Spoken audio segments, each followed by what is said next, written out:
Assalamualaikum warahmatullahi wabarakatuh. Selamat siang.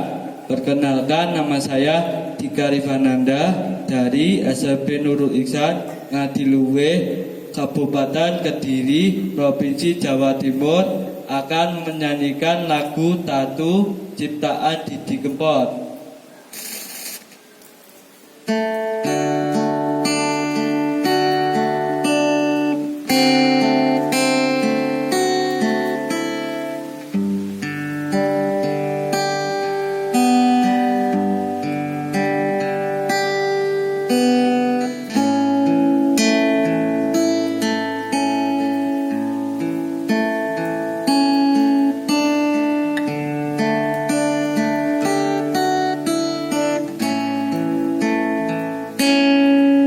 Senajan kowe ngilang, rabi tak sawang, nanging ning ati tansah kelingan.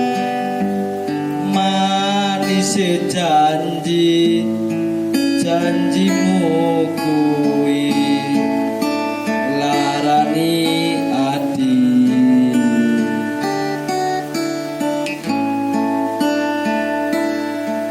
Senajan aku lara, ning sing kuat nyangga tatu sing ana dada.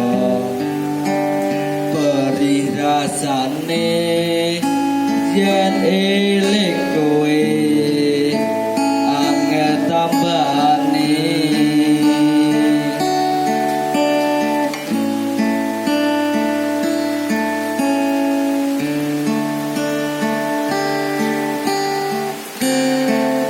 Apa aku salah yen aku cita?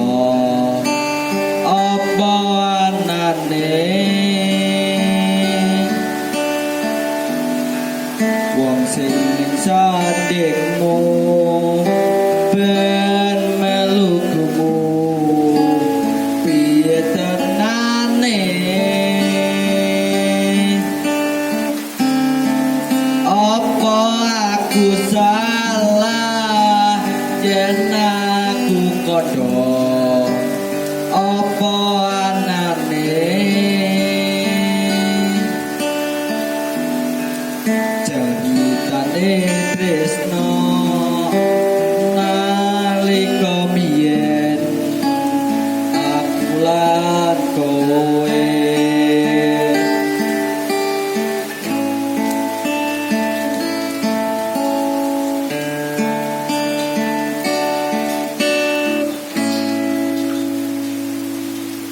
Senajan aku lara, ning sing kuat nyangga tatu